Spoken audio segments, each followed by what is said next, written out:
Assalamualaikum warahmatullahi wabarakatuh. Kita akan bahas Al-Quran Juz 22. Mudah-mudahan kita semakin beriman, bertakwa pada Allah Subhanahu wa Ta'ala, dan kita semakin dekat dengan Allah Subhanahu wa Ta'ala.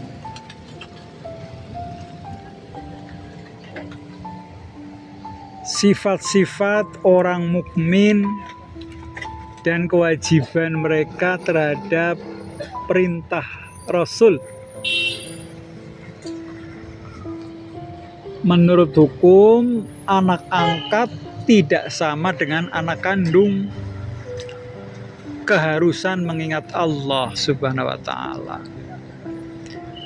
Muhammad adalah Rasul yang diutus untuk segenap umat manusia. Beberapa ketentuan Islam tentang hukum perkawinan. Wanita yang diceraikan sebelum dicampuri tidak ada iddah dan harus diberi mut'ah. Wanita yang halal dinikahi oleh Rasul Sallallahu Alaihi Wasallam. Nabi boleh memilih di antara istri-istrinya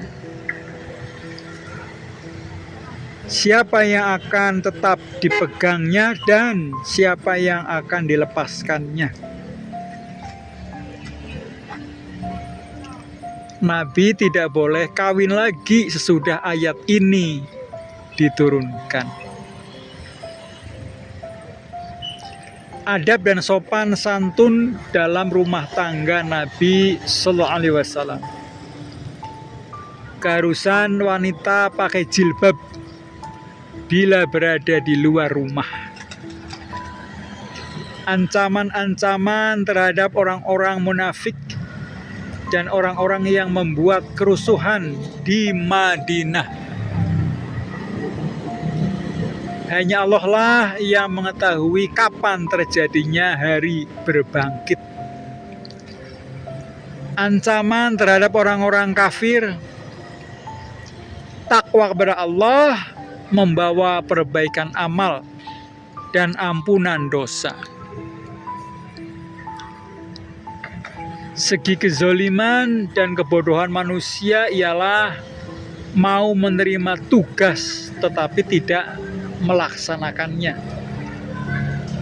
atau khianat. Amat terpujilah Allah dan amat sempurnanya ilmunya. Sepandai-pandai yang diberikan kepada Nabi Daud alaihissalam dan kekuasaan Allah yang diberikan kepada Nabi Sulaiman alaihissalam. Jadi kepandaiannya luar biasa ya Nabi Daud alaihissalam, dan kekuasaan luar biasa juga kepada Nabi Sulaiman alaihissalam. Keingkaran kaum Saba terhadap nikmat Allah dan akibatnya. Sembahan-sembahan selain Allah tidak mempunyai kekuasaan sedikit pun.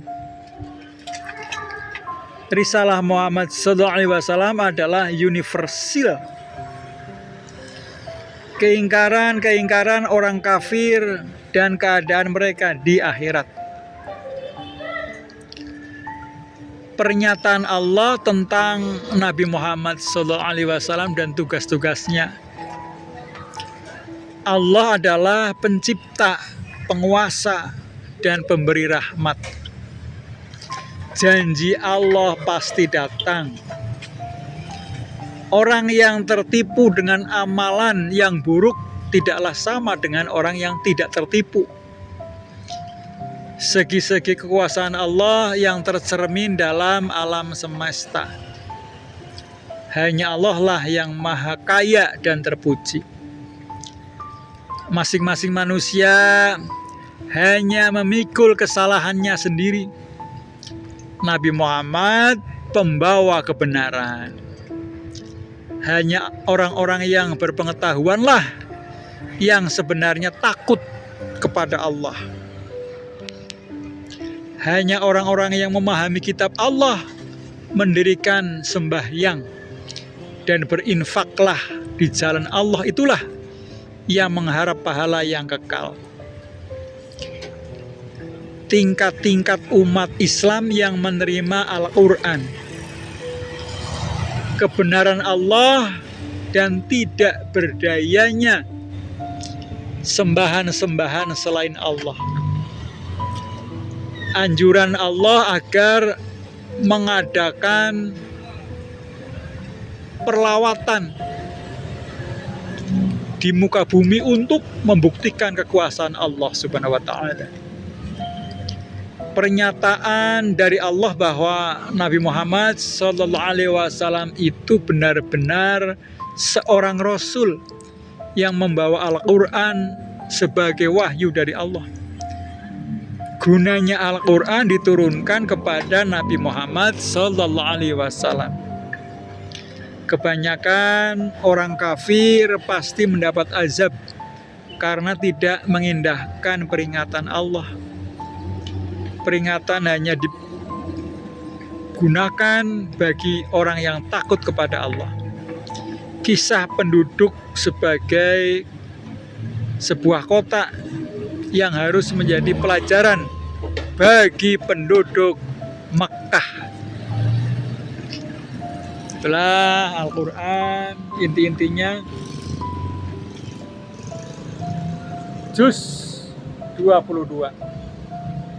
Mudah-mudahan kita memahami Al-Quran ini dan mengamalkan dalam kehidupan sehari-hari. Dari saya cukup sekian. Assalamualaikum warahmatullahi wabarakatuh.